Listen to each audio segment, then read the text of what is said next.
Mr. Fackler, John Fackler, we're going to you with story number 6. Mr. Fackler, I'll read you the headline, I'll read you the first couple graphs, and I want you to comment.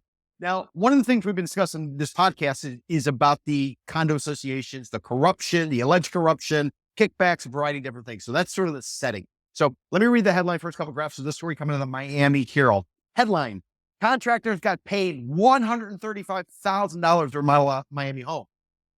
They did only the demolition, cops say. So this is just not a condo problem we're dealing with. This also potentially is a single family house problem we're dealing with in terms of the alleged corruption. Here we go, Mr. Fackler. A developed contracting couple who got half their $270,000 up front for a Miami home renovation disappeared after doing only the demolition part of the job, Miami police said. Then again, checking Florida Department of Business and Professional Regulation online records shows that neither Luis Arvelo Terran nor Maria Rosales Solorzano were qualified to finish the job they started. They weren't even qualified to start the job. Among Arvelo Terran's and Rosales Solorzano and their company, Luma Solutions, there isn't one general contractor's license. Arvelo Terran, 34, and Rosales Solorzano, 33, were arrested together Tuesday at Party City store in Durrell. Separately, each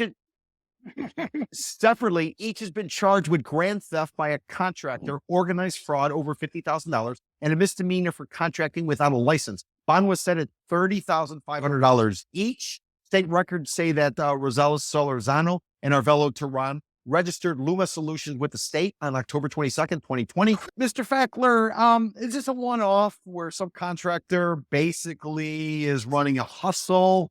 Is the corruption only in condo associations like we've been discussing? It just is par for the course because prices have gone up and we've had so many people relocate here from places like California and New York because of the pandemic. What say you, Mr. Fackler? And you used to write about white collar crime. So why don't you give us your take?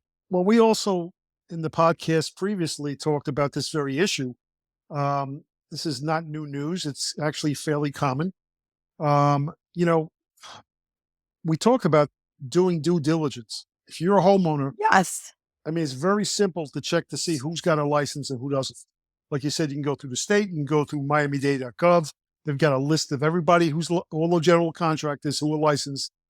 I don't understand why this homeowner did not check to see who they were. I mean, it'd been very, very simple to do. I mean, it got me wondering because, they didn't interview the homeowner in the story. And I'm just wondering, what is this really all about? Exactly. I mean, listen, I could have gone in there myself. Would they pay 100 change to just do demolition? This was a complete renovation and an addition. That's how much money this guy was putting into it. 270,000 K. I mean, going on. But you could, give me a sledgehammer. I'll go in there. I'm talented. I'll knock that place apart for a couple of grand. I don't have a license. I mean, I don't get what's going on here. Is it possible that this guy could not, and I'm not accusing anybody of this. Yeah, everything is alleged because the gentleman was arrested. It's alleged. Trial yet, as well as right, exactly. But, is it possible the guy couldn't pull the permits or didn't want to pull the permits, and this is a workaround? He figured the guy didn't have a license. Maybe he knew he didn't have a license, and maybe this is his workaround to get the work done. We've done stories in the past with, there was some renovation of a patio or some stupid. This is a complete house. I mean, how is that this guy did not check to see that Mr. this guy... Fackler, Ms. Fackler, if I can interrupt, so the job was $270,000. Okay, it was demolition, it was complete rehab. Right. Half the money was put up front. Basically, a contractor will say, "Give me half up front. I got to buy materials." Blah blah blah blah. What would you recommend to anybody who maybe is watching this podcast? Maybe they have their own property, they're thinking about doing renovation. When you've done work in the past, do you pay everybody half up front, or have you determined something through the years? And have you ever had an experience like that, Mr. Fackler?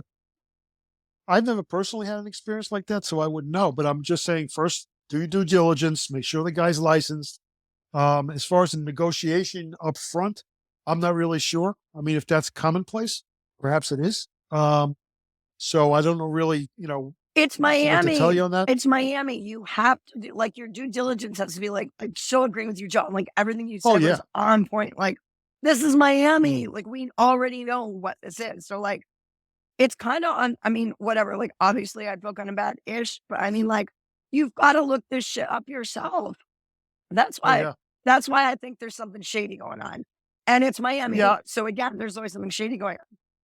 there's also another possibility. And again, they didn't put the age of the gentleman who was the homeowner, but it's possible, maybe he's a boomer like me. We're more trusting, we're more, somebody, you know what I'm saying? I mean, John, you could might be a boomer, but you also, just as you said in your own words, you also know that if you're going to shell out any money to have anybody work on anywhere you live, you're going to damn well know that it's a general contractor. Like, you're going to look up their license, because that way they're covered. Like, you're covered. If you just got, wackadoodlebros.com, and they're going to come over with like and supposedly that the demolition was so extensive that it's uninhabitable as it stands. So this guy is. And guess who's getting kickbacks from this? Like, who do you think's getting kickbacks from that? I mean, it's so like, it's exhausting, but you have to do it. You have to look at it. Yeah. Great insight, Donna. Great insight, Mr. Becker. Jean, let me ask you a question before we wrap up this podcast. There's a lot of construction that goes on in Miami. Used to write about banking. And when a bank gives a construction loan for a tower to go up, they typically put out disbursements of money based on when you hit certain threshold or milestones. You have any understanding about how that money is typically paid out? Typically, there's a little bit to get started, and then once you do this, we give you more money. Could you sort of lay it out for the audience? Typically, the way it works in the banking world? Yeah, I mean, in fact, it's commonplace in residential construction, single family home construction. It's called a schedule of draws, and basically every time something gets done, then they get paid. So you're not putting all the money out all at once. You're putting out small amounts of money for everything that gets done all along the way. That way it ensures that the contractor is fulfilling his obligation. Smart. And you're paying him as he goes along, and you're not paying it all at once and then they run away. You know what I'm saying? So like, the schedule of draws is really important, especially on a bigger project. $270,000. I mean, you could pay like, 10 grand up front for him to get started. Once he gets that done, then you pay another 20 grand and then another 20 grand, progressively as things get done. And then that way you're not out $250,000 if the guy like screws up or runs away with it. Exactly. And that's for like small projects or giant condo towers. I mean, it's the same principle. I mean, in banking, the banks would never give you $100 million loan like all at once. Fantastic. They know better than to do that. Great insight.